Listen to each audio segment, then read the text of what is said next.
Handle your high with Tadayoshi.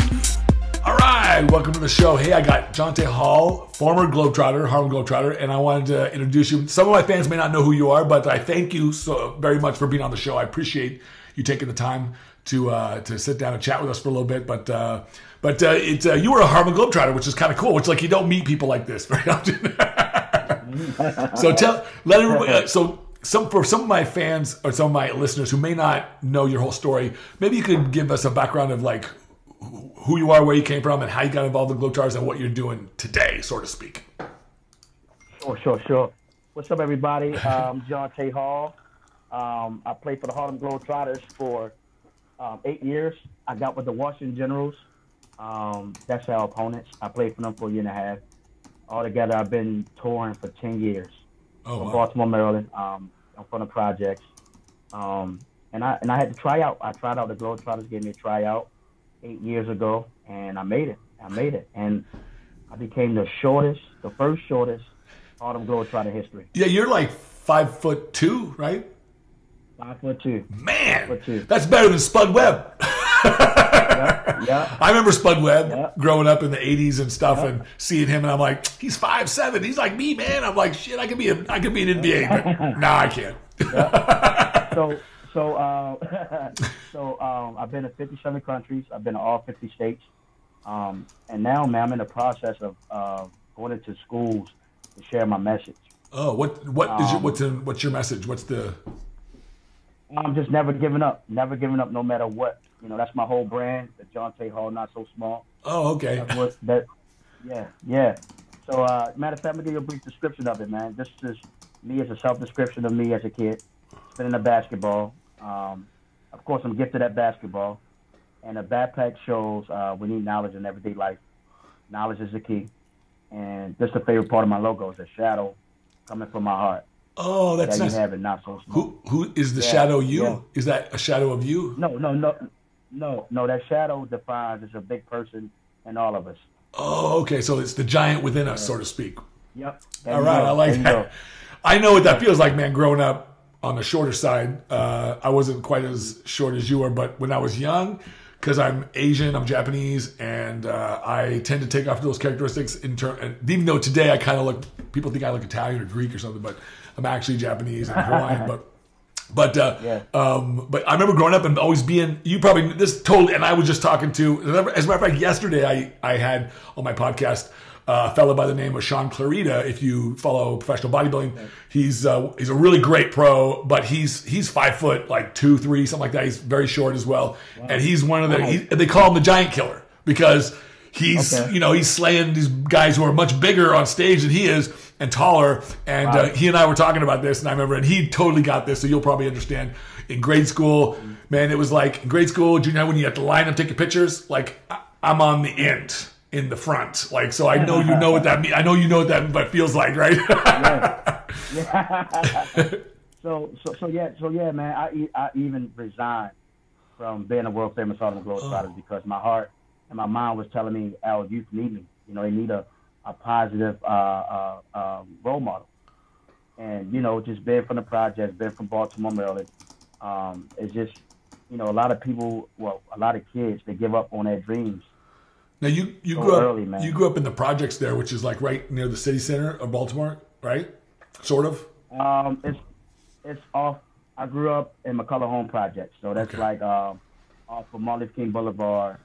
So that's where I grew up at. What was that like? What was that like growing up in the projects there in Baltimore? Man, it was tough. I mean, it was tough, man. Being offered drugs, being offered to do drugs, to sell it, seeing a lot, man. Just seeing a lot. I was right in the middle, like the bulk of it, man. Like where everything was happening. It was tough, man. And at that time, when I was younger, I knew what I wanted to do in life. That was play professional basketball. People probably told you, like, you can't do that. You can't do that. Yeah. I love that. I love these stories. I love that because one of the things that this probably will resonate, and then I won't interrupt you. I'm sorry, but I can't help it because I can't help this because I hear it. I grew up wanting to be a bodybuilder. When I found bodybuilding, everybody told me, "Oh, dude, you picked the wrong sport. Like your weight," because I was like 90 7 pounds in high school. Yep. And Wow. and they're like, oh man, like, I mean, my friends laughed at me. Like, they laughed at me. The only one who did was my brother. He didn't laugh at me, my twin brother. But so I get it when people say, but what I've come to know today at 48 is that people speak from their own belief systems, right? So then, and they project it onto you. And so when they say, oh, you can't do that, what they're really saying is, I don't believe I can do that. So why should you do that? And they'll give you all the great reasons, like, oh, you're not tall enough. Oh, you don't have enough skills. Oh, yeah, blah, blah, blah, blah. But we've always seen, like, if you just go through history, you'll know that some of the greatest people in history who've achieved the greatest things did it amongst the biggest odds. You know, like, so was that kind of like your story? Yes. Like growing up, man, like of course I was small. So it's like I heard all the short jokes.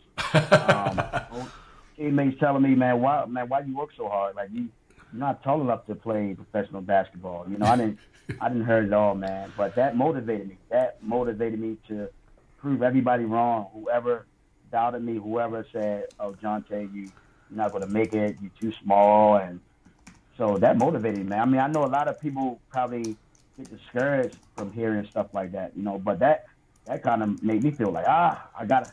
Okay. What? So when you were growing up, like you were probably what, in high school, junior high school, starting to try to play basketball, and you had. So for me, I'm different. So I know I'm different. I oftentimes when people would tell me, "Oh, you can't do that," it would just like fire me up. I'm like, nah, man. Like, I'll show you. You know, like in my head, I'm like, no, you don't know me. You don't know me. I know me. Well, same way, bro. Okay, because I say, because you got it. I mean, that takes a special kind of person, man, to have that kind of personal fortitude. I was very lucky. I have an identical twin brother, and I felt growing up, I don't need anybody. I got my best friend. He's always going to be there. I got my mom. We're good. I don't really need. All I need to know is what I want to do.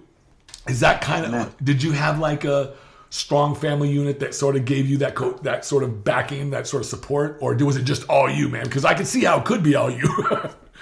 Yeah. No, actually, man, it was my mom and my dad. You know, they supported me no matter what. And my mom is 4'9".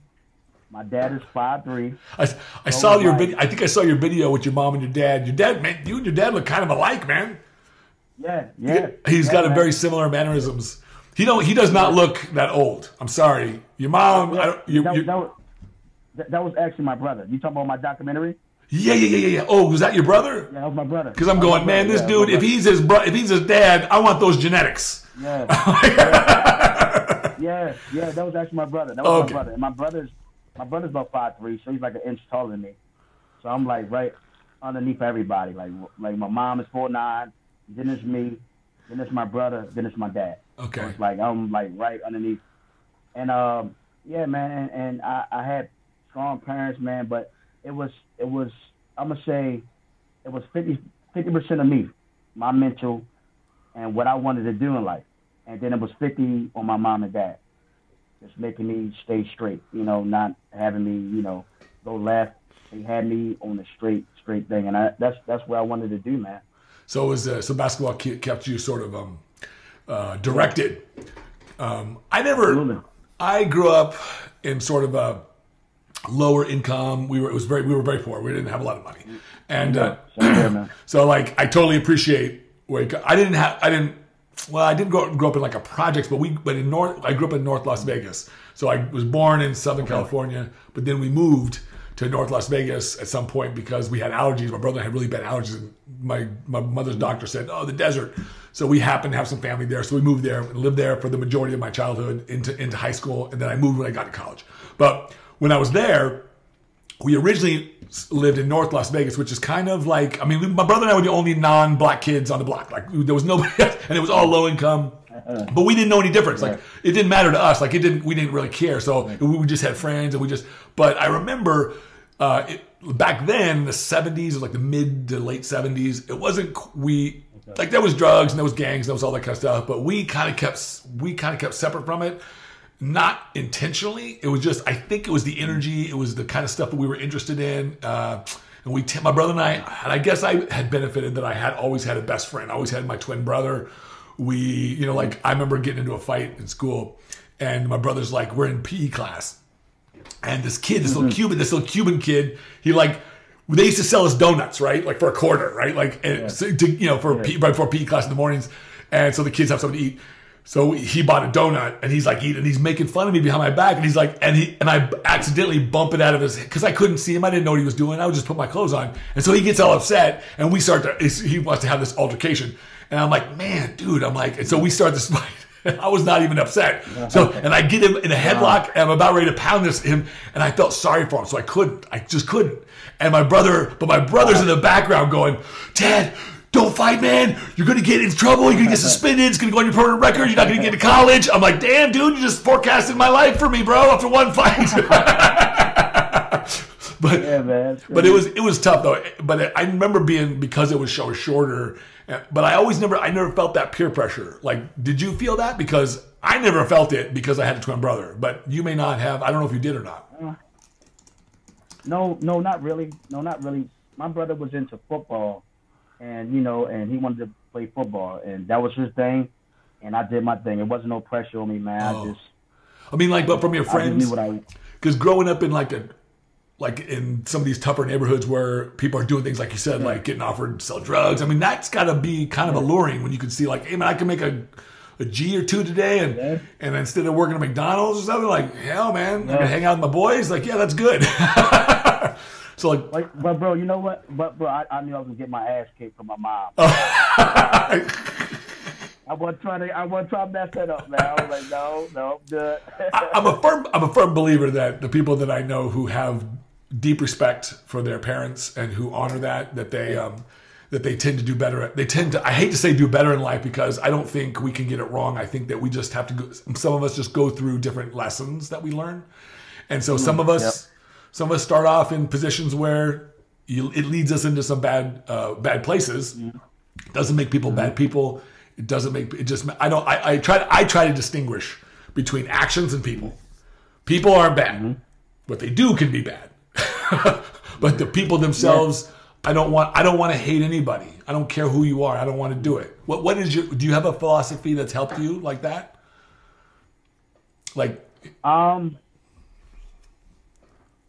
You repeat that? I said, do you have like a philosophy that's kind of like that has helped you? Because I can't walk it's hard for me to walk through life feeling like, oh, I don't like what that person's doing. I don't like it. So I try to. So if I can relegate what people do to actions, I could dislike actions and separate that from the person. Then it makes it, and for me, it makes things easier for me to always feel good. Like I can feel good about anybody. Like even people that I disagree with, I can feel good about you. I can love you. I can feel good about you, but I don't have to like what you do. I don't have to like what you stand for. I don't have to like what you believe. That's on you. That's your stuff. That's your business. It's none of my business.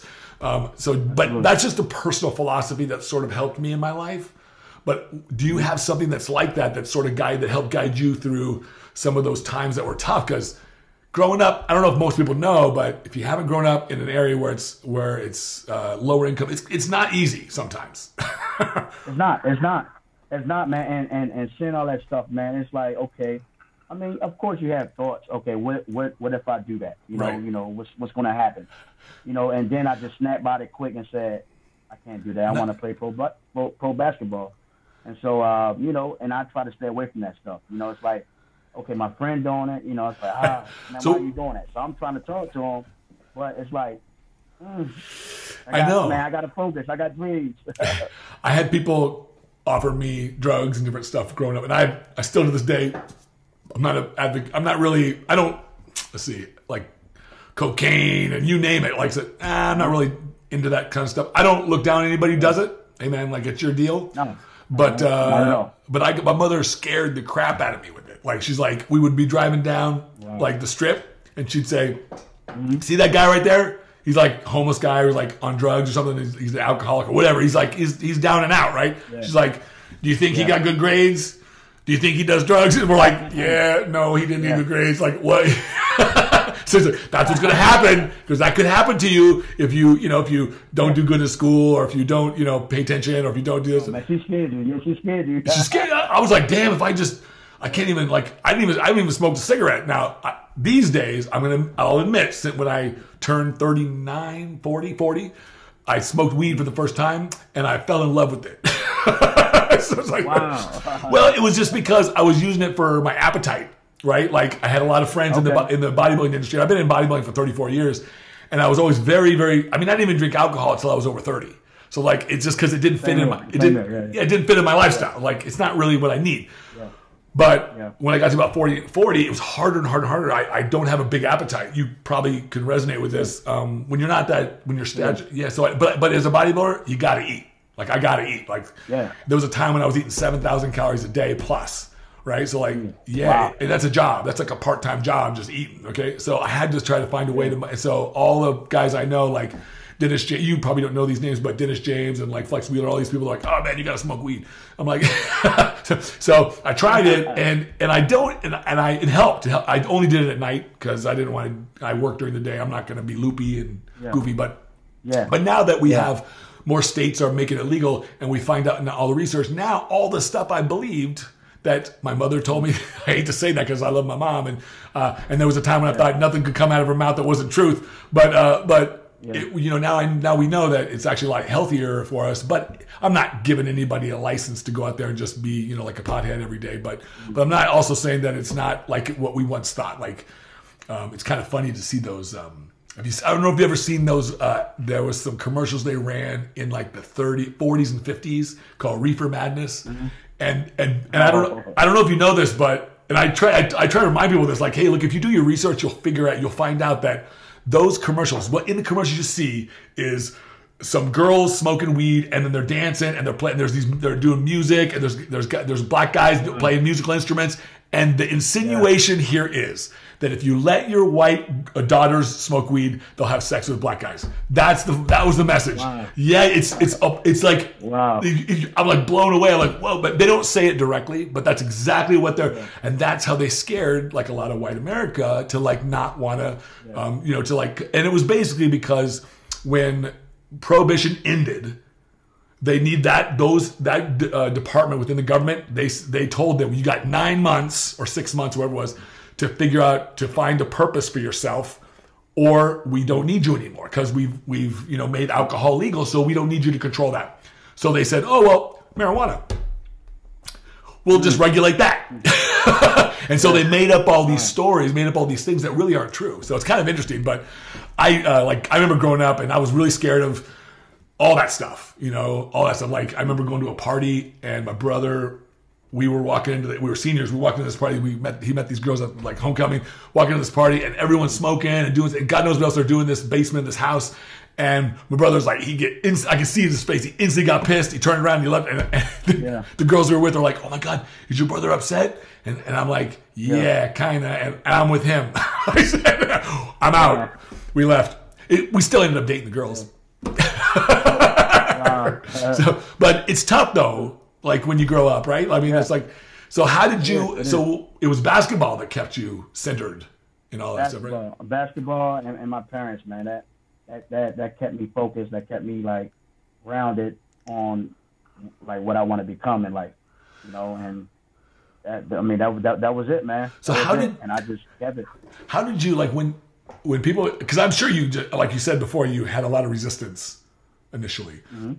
What did you tell yourself? Did you did you just say, nah, did you just not believe them? Or how did you, because that's tough, because for a young kid, you had to have been like, young teenager, like. Yeah, 13. Yeah, 13, you tend to believe 15. What people tell you. And like as I got older, like when I got older, like, okay, I had to drop out of college. I don't like using that term, but I had to drop out of college and I had to work a regular job.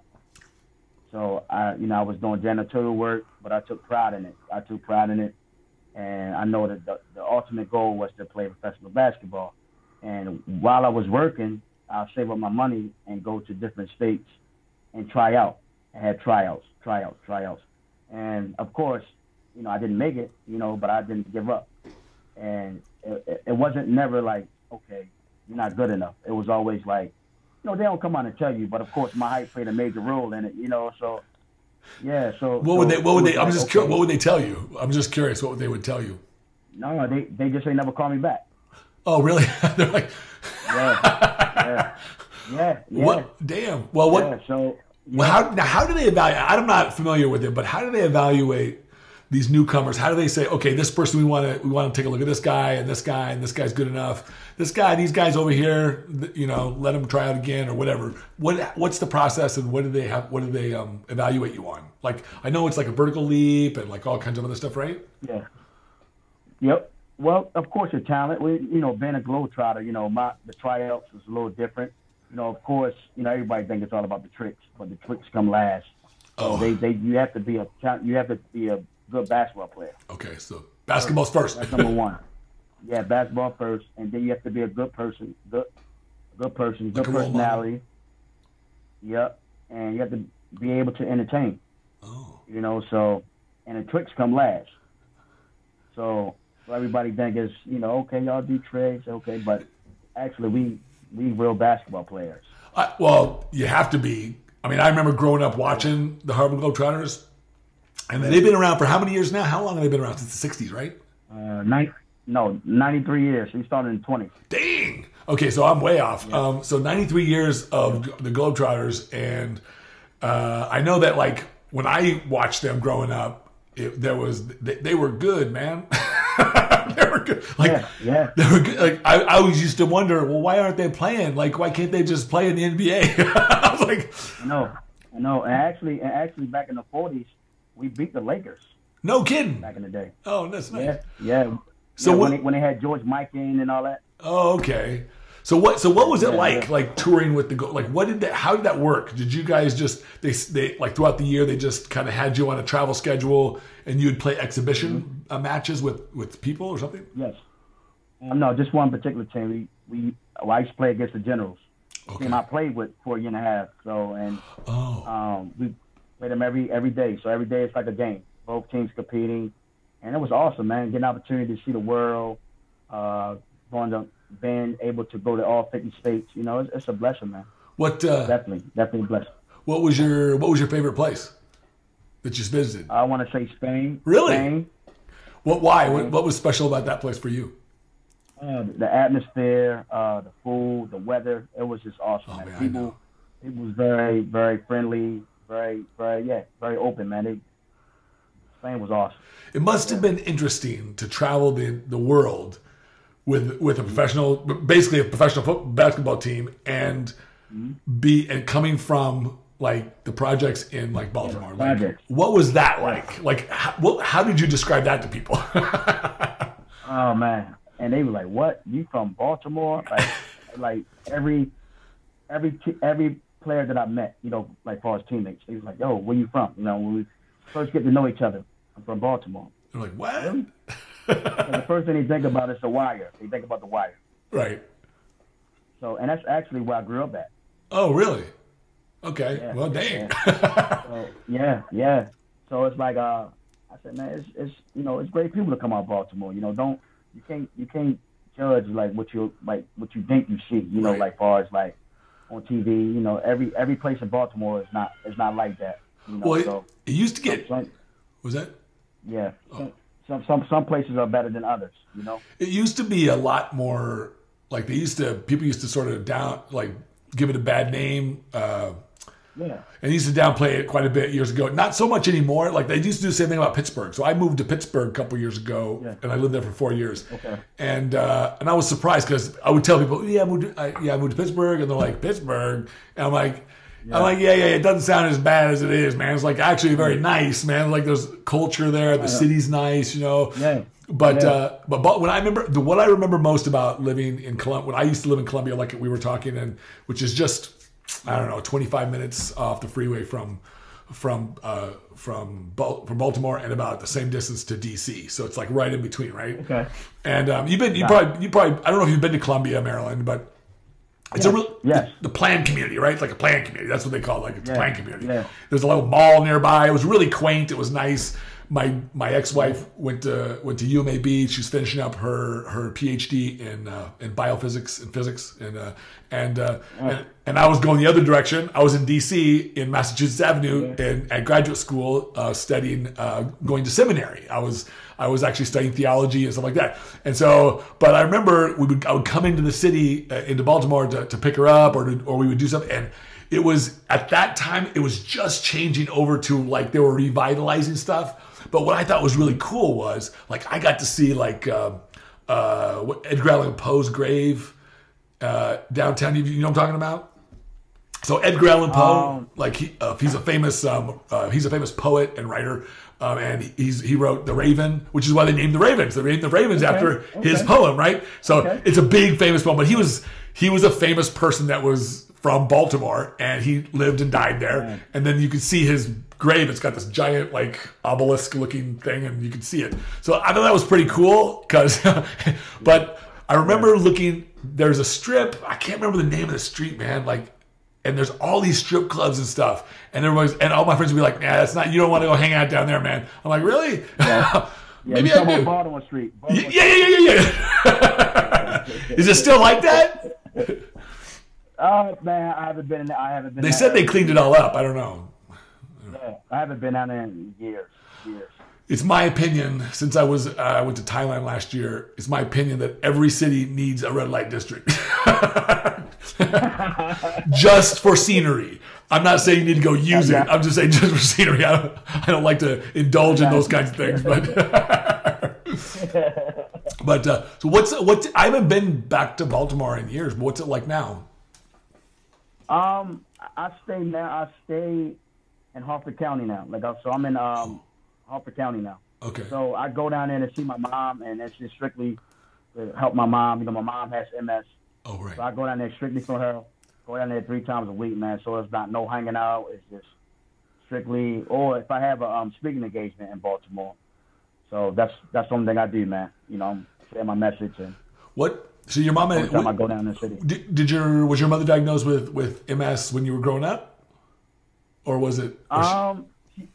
She said she had. Well, she said the doctors first diagnosed her in the 80s. So, but you know, MS, you have episodes.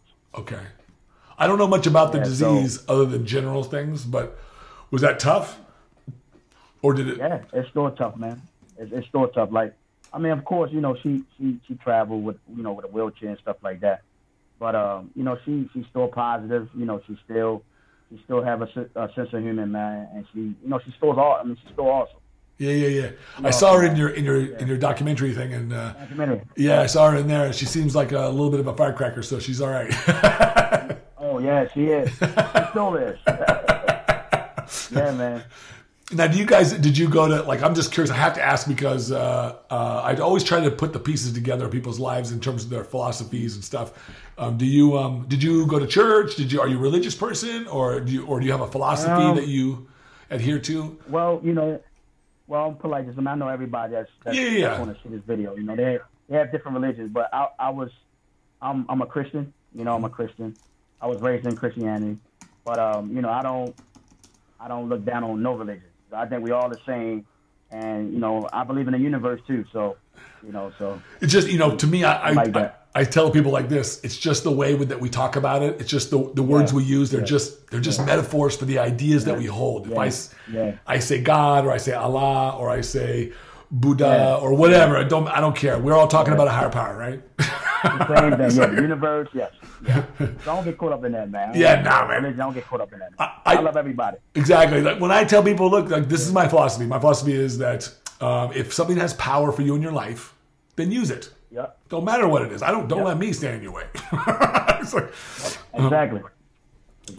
What's some of the exciting? Like, you have some things going on with anti-bullying, I think I saw, right? Yes. So you know, as far as my speaking engagements, I'm going into schools, mainly elementary and middle school, because I think that's a good age to get them. That's when they start, like, wanting to experiment. You know, they're still young, but they want to experiment. So it's good to get them at that age. So hold on 1 second. I'm sorry about this. That's okay. 1 second. I'm sorry. Got a call. Okay. Oh. There we go. So I'm going into, you know, I teach them, you know, I have a whole presentation laid out. You know, I teach them some fun stuff, you know. Oh, whoops. Hold on.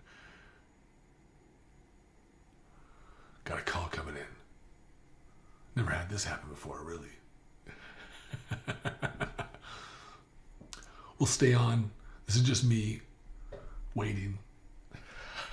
I can always have fun doing whatever I do. Hope everybody likes it. I did my beard today. It's a little darker. See if we get him back on here. I might have to call him back here. Boop, boop, boop. Come on.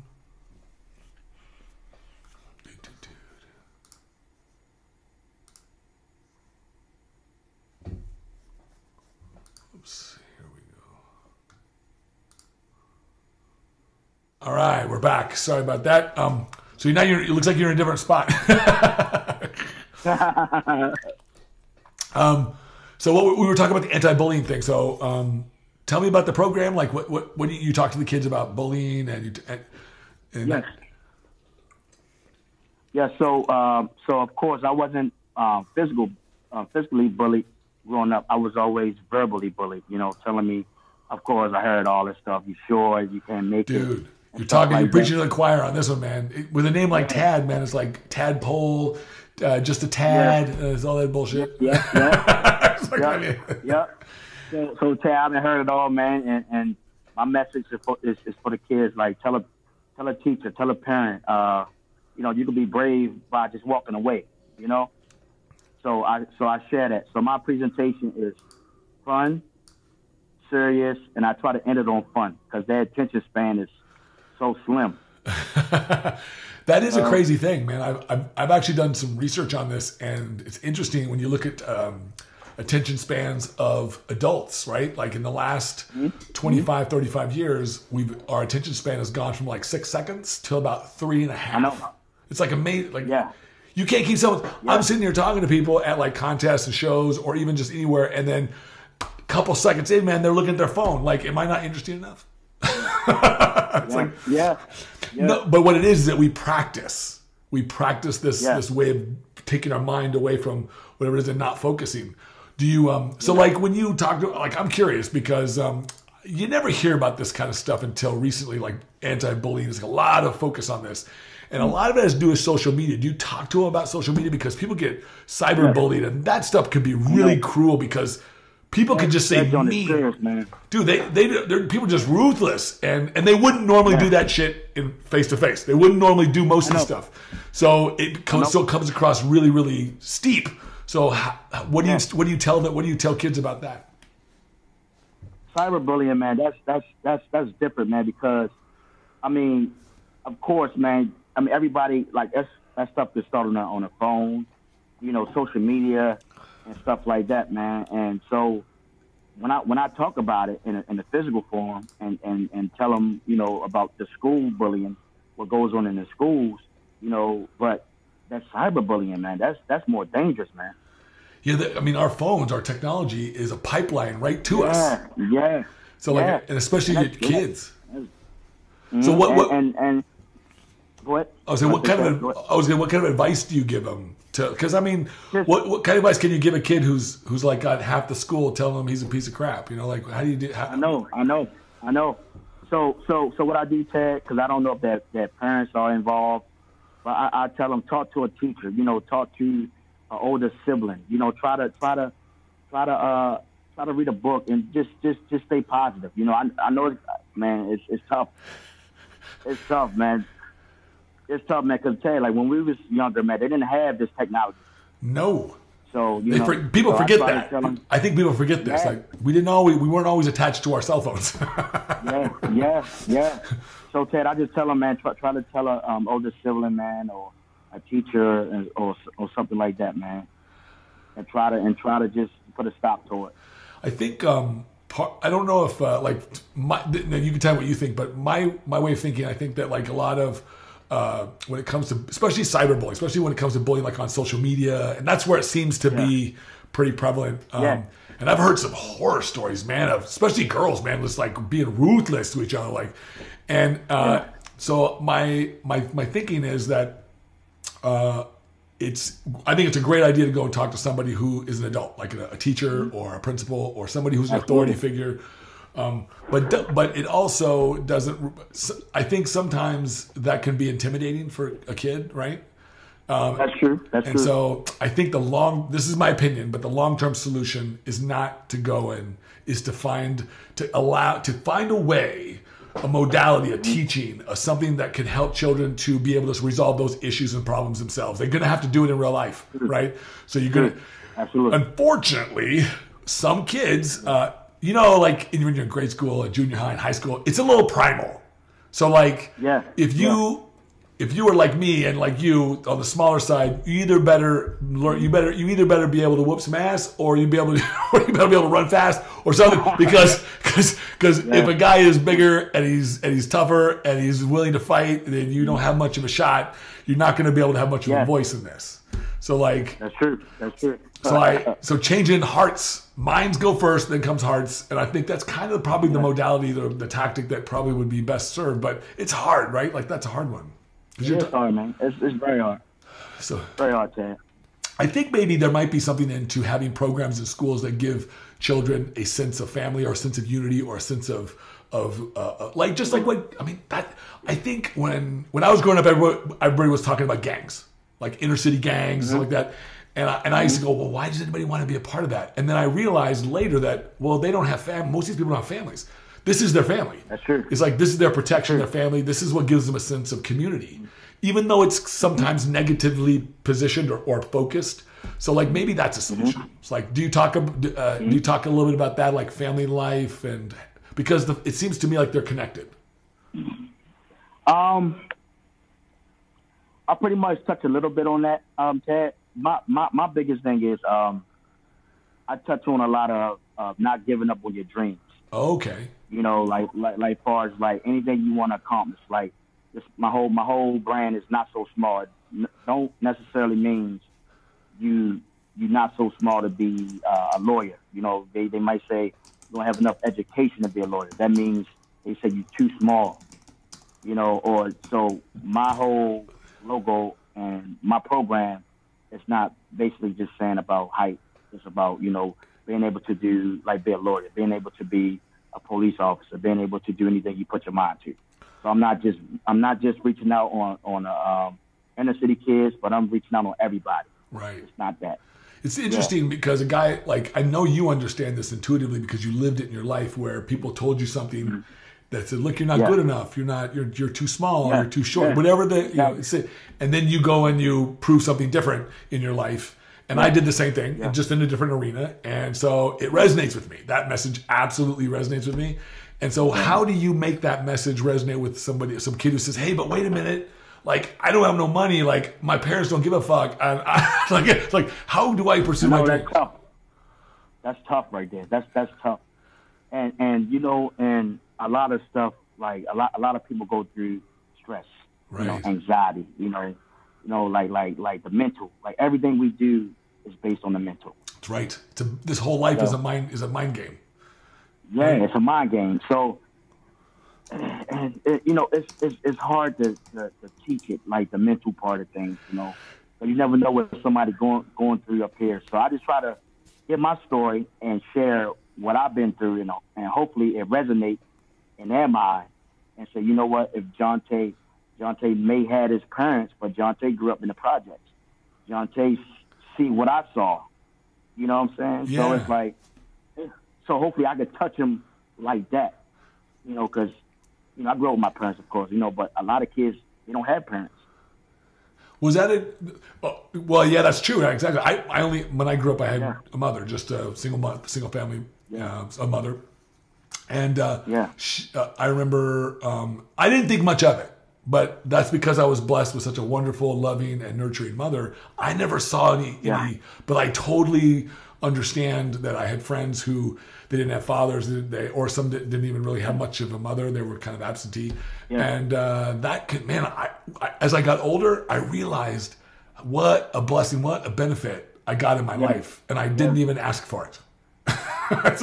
So, I know. So is that part of the message as well? Because I mean, man, like you were blessed with a wonderful mother who was supportive and a father who was supportive, and people who were around you. Like, it really highlights to me how important that is to having to somebody. It's very important. So important, man. Like whether you get it from church, whether you get it from school, whether you get it from your friends, whether you get it from your family, it doesn't matter. Like you got to get it somewhere, right? Doesn't matter. Absolutely. And that's why, man. I'm starting a school tour where I'm going to different cities different states, and just share my message, man. Like every day, I'm doing like every day. I think I'm coming home on the weekends, and so I'm pretty much traveling all over again, man. but not as much, Dad. Not as much. So I come home on weekends, and I come home on holidays. Okay, that's good. So it's basically through the whole school year. Oh, okay. So you go to different schools and different events and speak about this. Oh, that's cool. That's very cool. Do you get a chance to? So this is off topic, but do you get a chance to practice? Because I still work out. You know what? yeah. That's a good question, dog. No, but Ted, I actually practice. I practiced before an engagement. I practice my speech. I practice basketball when I can. You know, I'm still active. You know, I only resigned. I didn't retire. So. Okay.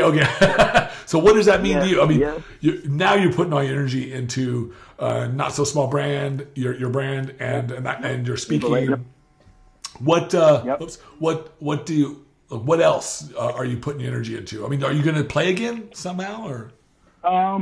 Well, if the opportunity presents itself. I mean, I'm still young. I'm only 36. Oh, that's not so bad, man. That's not so bad. Yeah, that's easy. You don't look like it. Yeah, I know. I know, right? I know. I grew my goatee. I love it though, but my girlfriend. Yeah, me too. I'm growing mine too. No, but Ted, I'm focusing on all that stuff. I have a online merchandise, so you can get my merchandise. Oh, what's the website? It's the.land. Matter of fact, it's on my social media outlet. Okay. And you're Jonte Not So Small on Twitter, Instagram, and you can also follow my tutor page. That's like more of my Globetrotter stuff. But that's like kind of both. You know, since I resigned from the Globetrotters, you know, I'm using both now. Okay, gotcha. Yeah. So your Instagram is at Jonte Not So Small, right? Yep, Jonte Not So Small, and also Tutor Hall 7. Okay, Tutor Hall 7. Okay. Or I'm just gonna put this in my notes here because. Okay. What's the second one? I'm sorry. Tutor Hall 7. TOO Tall Hall 7. I thought I saw that one on there somewhere. I'm like, I said maybe this one isn't him. Because you were. I think the other one's verified. I don't know. Yeah. So now you're kind of separating yourself, and we talked a little bit about this. You're kind of separating your brand from some of the experience you have with the Globetrotters. Not that it was a bad experience, but just that you want to focus on. Great experience. Yeah, you want to focus on this brand, and when do you miss it? Not really, Ted. I'm gonna tell you something, man. Like for the past 2 years, you know, I had that in my mind and my heart, like Jonte. You know, hearing all these kids commit suicide and seeing a lot of kids on the corners when I go back to Baltimore, and these young kids looking older than me. I know, man. So it's like okay, stress. now I see, now I see what I have to do. So my mind and my heart was just at one. So it's like, Jonte, you got to do it. So I mean, it wasn't nothing going on with the Globetrotters. I just wanted to build my brand, and I think I built a big enough platform that's known worldwide to be able to do that. You know? Yeah. What kind of? I'm curious. Like, what other countries did you go to that? Oh man, I've been all through Europe, Germany, France, Poland. I've been all through South America, Chile. I haven't been to Brazil yet. Oh man! When you go, let me know. We'll go together. Okay. Yeah, man. So that's where my brand at. You know, of course, I'm going into schools. I will also, like I text you maybe the other day, and I said I want to be like the face of different brands. Sure. That believe in the underdog. You know, a lot of brands. You know, I want to push that underdog thing. You know. You should do. There's lots of opportunities. These days, there's so many opportunities within social media, within building, making yourself a brand and really but you got to I think what some people forget is that it's based on you resonating with the audience. You don't have to resonate with everybody, but you need, and I think you do have you have a strong resonance with a certain sector, and I think that's where I would focus. Like that's what I would do, but I'm curious, like when you went to some of these other countries, Did you interact with some of the kids by any chance? Like, were you able to do that? Yeah, of course. You know what, Ted? Because I remember growing up watching the Globetrotters, and they would always do stuff. Yeah. So like I was assuming you did that too. So how was that? Yeah. What were those interactions like? Were they like the kids here? Did they have the same kind of? It's more different, but in a good way. So they more aggressive. Let's say you taking a picture with a family, so you got kids pulling on you, not caring that you take another picture with another family. You're like, just a second, brother. yeah. Like, wow, okay. I'm coming. And a lot of them don't speak English, so it's like. So that's the way they communicate. With you. So you gotta say you got to be like, well, okay. So yeah, but man, I love it, man. I love it. It was probably. I love it. I usually ask this question for some of my guys that I have on the show who are like pro bodybuilders, because we get some funny stuff in the industry, like crazy stuff, and how popular bodybuilding is these days. Like literally, like they have some crazy funny fan stories. Like, do you have any funny fan stories? I love those kinds of things. Let's say I have one that almost made me tear up. I have one that was like pretty much made me feel like I was Michael Jackson. Oh, really? Wow. Okay, you got to take. Yeah, So okay. So let me say this with you first. So this girl, she had to be like 12 years old. This happened maybe like 2 years ago, and so we have the Globetrotters have like a pre-game where it's 5 players, and they do like a pre-game thing where to get up and personal with the fans. Oh, okay. So you invite the fans you invite the fans down. Okay, got I think I remember seeing you do free throws or whatever. Yeah. So my coach said, Jonte, it's a little girl like crying, like she want to see you. I said, really? Like, what did I do to her? Like, really? Yeah. She want ice cream cone? What's going on? And no, it was just overwhelming. And then when I saw her, man, she was shaking. She said, "Oh my God, Jonte, I just wanted to meet you." Oh man, I just wanted to meet you. I said, "Oh my God." So I gave her my headband. How old was she? Man, she was like 12 or 13. Oh man, that was so.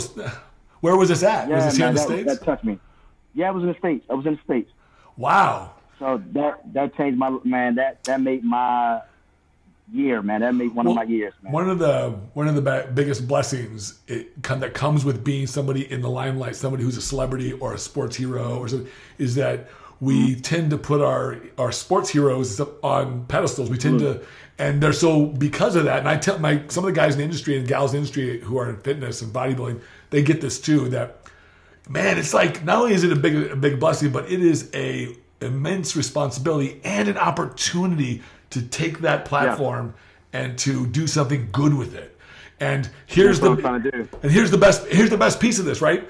You are the beneficiary. They aren't the beneficiary alone. It's you. You get to feel good. You get to do something wonderful that makes your life, that upgrades your life, that uplifts your life. So I'm so glad to hear you say that. It's even more powerful for things like more mainstream sports like basketball and stuff like that. Like, so you get these little girls and like, man, that would have I probably would have been crying, bro. I'd probably been like, dude. bro, I was close, bro. I could really, Jonte, get it together. I almost cried, brother. What was the other story? So, okay, can I tell you 2 more stories? Go for it. Yeah. I want to hear them. Okay. So this kid, he, this made me cry. Oh. So, this kid DM'd me. He said, Jonte, I'm only 5'7". I was going to have a surgery to make me taller. Right. Like he was going, I guess you could stretch your limbs or something like that. Yeah, they can, what they do is they space the bones and they could pull them and then they could extrude them. So yeah, you can do that. You can get a couple inches.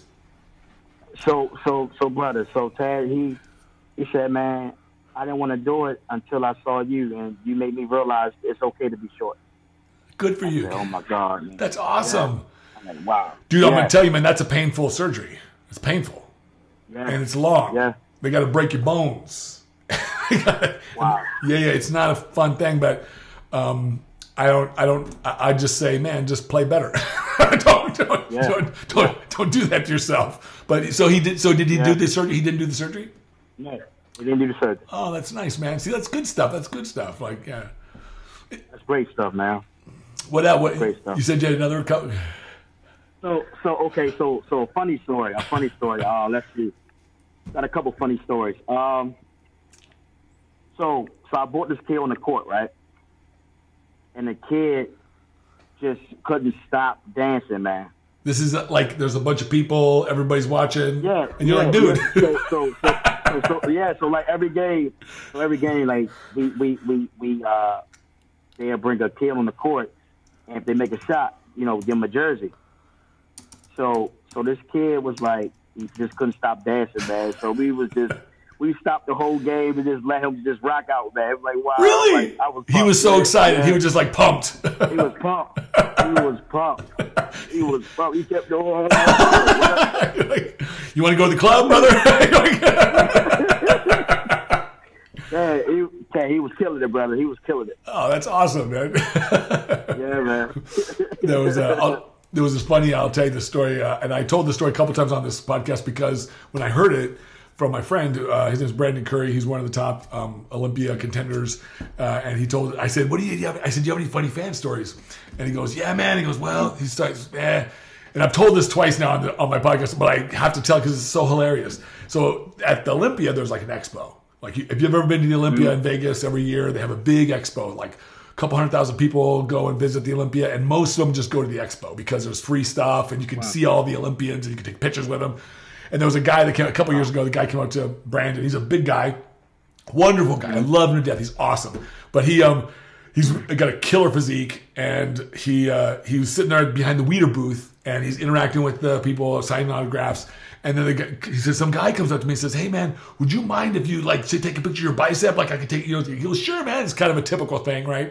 So he goes, he said, I raise my arm up and I go like this. And the guy puts his camera up and he faints. He just passes out. I'm like, he passed out. He goes, yeah, man. He's like, we look over like, dude, are you okay? He's like, I guess it was too much for him. It was just too much for him. Yeah, too much for him.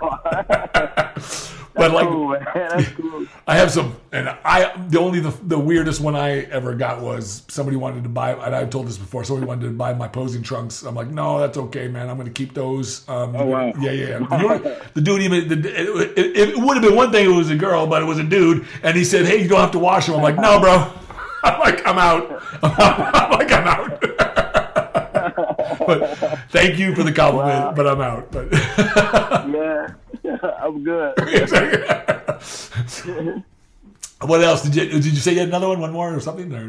No. Oh, okay. That was pretty much that was like the highlights of my 10-year run. Okay, 10-year run, man. That was the highlights, man. That kind of made me realize, man, people really like you're doing a good job to far as inspiring the kids, man. No. What else are you involved in? What else do you want to focus on in your life these days? Aside from, I love the idea that there's no dream too big. I absolutely love it because it's my mother used to tell me that. She'd tell me when I was a kid. She'd say, "Tad, a dream's not worth dreaming if it's not big." Yeah. And I said, absolutely. And I said, okay. And then she would say, "Do you have big dreams?" I'd say, "Yeah." She said, "Can you dream bigger?" And I'm like, "Oh, wow. Yeah." I said, yeah. Wow. So it gives me I thought that was so smart because it gave me permission to dream big. Because, you know, when you're growing up, you kind of think, I got limitations. Like, there's limitations and life is going to hold me back. But when somebody tells you that, like, and I think it's smart. I try to tell my athletes that. I try to tell other people who reach out to me. And so, man, there's no dream too big. If you want to know, like, oh, I'd like to be a pro. Do you think that, think I could do that? I tell them, what do you think? What do you think? Do you think you can? What kind of message do you have around that? Because I love that message that you have. I love that. That's just because it resonates with me deeply. What? How do you present that to people? I'll say, man, look at me. I'm only 5'2". and bro, like that's what I tell them, bro. I said, look at me, like you in elementary school and you taller than me. So what that means, if I could play professional basketball, you could do it. Amen. Like man, like to me, it's like there's a big not argument, but there's a sort of a way of thinking in the fitness industry when it comes to bodybuilding and success, whether it be whatever division, there's a lot of people who say, oh, you can only be successful if you have the right genetics. Yeah. And it's kind of similar. Yeah. So to me, it's like this debate over what's more important, genetics or desire, right? Like your desires in life or your goals. And I would tell you desire. See, I knew that we would get along because that's exactly what I was like, is desire, man. It's like, don't get me wrong. It's wonderful to start off life with some great genetic material, but not all of us are going to be blessed that way, right? And here's the funny thing: the guy in my industry who has probably considered the best genetics ever. His name is Flex Wheeler. You may have heard of him. He's already retired by now, but when he was competing, he was awesome. I looked up to him. I thought he was like, and I've written articles. This is because people ask me, who do you think the best bodybuilder ever was? Oh, Flex Wheeler, no doubt, hands down. This dude was beautiful physique, but he never won the Mr. Olympia. And it's like, and when I've talked to him in recent years, and we've talked about it, and he said, yeah, man, he says, I didn't have it up here. He's honest. He's like, totally. He's like, I thought the world owed me a living. I thought, because he was winning stuff and not having to hardly try, like, and so he said, I just didn't have it up here. And so that's when I say, man, it's more about what's up here than anything else. The mental plays a major part. Wow. The mental plays a major role. What did you have to do? What did you have to focus on or do in your mental game that helped you succeed? Because that's the piece that I want people to hear. My mental was always motivating myself, because I know I wasn't going to get it, through my peers, so I always had to motivate myself. Say, Jonte, look, these people doubt me. What you going to do about it? So it's like I'm going back and forth with myself mentally. Like, Jonte, okay, prove them wrong. He said you can't do it. Or you went to a bad high school, with no athletic program. So prove them wrong. Prove them wrong. That you went to a small school, but you can overcome that. And you did that. So that mental, man. So I always had to pump myself up mentally to be able to do what I wanted to do. I think that's probably a common characteristic in all successful people, that they that whether it be by force of nature, like you or like myself, where you just forced to, like, look, man, if I don't believe in myself, no one's going to believe in me. It's like, absolutely. But so, or other people, but there had to come a point in your career where you were having some success and everybody goes, I know what they go. They go, I knew you could do it, brother. I knew you could do it, man. Absolutely. It's like, really? All the time. Damn, how come I don't remember that? All the time. All the time. I say, okay, whatever. Yeah, well, I mean, like, I think everybody wants to partake in your success and people's success, and they want it, and intuitively they want to believe in everybody. But they're I think when I heard negative comments like, oh, you can't do that, oh, you'll never be a professional bodybuilder, oh, you'll never make it in the business. I remember thinking today, I know now that, because these are the same people today who say, oh, we knew you could do it, Tad. Oh, we knew you could do this. And I think, okay, yeah, and I'm thankful that they give me those compliments, but I know they were speaking from their own lack of confidence about what they can do, and they're just superimposing that on me. Exactly. Do you talk about that to some of the kids at the schools and stuff? Because it's important, man. It's important for people to understand that your truth, for your truth is not it doesn't have to be my truth. My truth is what I decide it to be. I want to be a basketball player. I want to be a basketball player. I want to be a bodybuilder. I want to be a bodybuilder. So, yes. You gotta be a go-getter, man. You gotta be a go-getter. That's right, man. Like, how do you? But you can't. That's that kind of philosophy or that kind of mental sort of tactic. You have to learn that, man. Like, that doesn't come naturally for everybody. So how do you? You can't pretty much teach that. You can't teach that. Nah, like, do you talk about some of that sometimes? Not really, because if I do high school, like if I do the high school speeches, I try to tell them that you got to be a go-getter. You can't teach that. You got to know what you want in life. But with the little kids, elementary school kids, I just keep it. I don't like stuff that go over top of their heads. Right. I try to keep it basic as I can. But the older kids can understand it. You got to really know what you want to do and just strive for it. What would you say is the biggest problem, or I hate to use the word problem, but what's the biggest challenge that some of these kids face in high school these days that you encounter when you talk about these programs? They dealing with trying to get other people approval. They trying to fit in. you know, whole fit validation. in. Everybody wants to be validated. Cool. Yeah, whatever is cool. They want to, instead of believing what they believe, what's really in their heart, but they just try to fit in, you know, and try to just, you know. That's so important, man. I can't stress how much that is important, because we're all looking for, in some ways or form or another, a lot of people are looking for that. Okay. Mm-hmm. Yeah. So, but what else is going on with you that you want to share with everybody? That's pretty much it. I mean, that's all I have right now. That's all I'm not trying to focus, but that's all I have right now. As of right now, you know, the schools and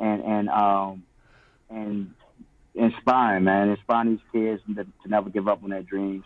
Also trying to get these sponsors, try to get different, you know, be a brand ambassador. Yeah, sure, absolutely. That's it. My 2 cents. Here's just my 2 cents, and we could have an offline conversation about this as well. Promoting brands, especially if you're your own brand, promoting that kind of stuff is all about your audience, right? So building your audience, making sure your audience, and that's what most companies want. And I think you have a unique position to be able to hold in that, because you know you're being professional. All professional athletes do. Like they all have this unique position, and so it's kind of ironic though, because you end up becoming almost this sort of intellectual, emotional, sort of supportive, sort of individual, and really your application in life was really all physical to a certain degree. To a certain degree, right? Right. So, well, hey, Ted, what I want to leave with, man, I want to tell all the listeners, the people that's watching this, I want to tell them, never give up. Adults, kids, it's going to come a time where as though you're not going to be at your dream job. Right. So you might have to work at a job you don't want to be at. You know, I call it pit stops. Pit stops or piss stops? Pit stops. No, pit stops. Like pit stops. Okay. Like a temporary, like a temporary job. Okay. And just focus and don't lose your dream. Keep striving. That's important, man. Keep it. Remind yourself daily. Find ways to do that, and keep yourself uplifted, and not find those conversations in your head that will bring you down. Well, Jonte, how do people tell everybody how they can get a hold of you, how they can reach you, and then we'll sign off for another episode. Okay, you can reach me on Facebook, Jonte Hall. That's my name, Jonte. Last name is Hall. You can reach me on Instagram, Jonte Not So Small on Instagram, as well as Twitter, the same thing. Or you can follow me on my Globetrotter page, Too Tall Hall 7. That's TOO. Tall, and my last name is Hall, and the number 7, as well as Twitter too. Okay, and what's where are you at next? If people want to see you at live, do you know where you're going to be at next? I'm not yet. I start. Matter of fact, I leave Monday. I'm going to be upstate New York, in Auburn, New York, I think. Okay, cool. So I have a couple of schools up there. Yep. So if anyone's out there going up in Auburn, they can come see you directly at some of those schools. That's awesome. Yep. Hey man, we'll stay on the line real quick before when we sign off. But thank you so much for taking the time to talk to me. Thank you for having me, man. Yeah, you're welcome, man. Handle your high with Tadayoshi.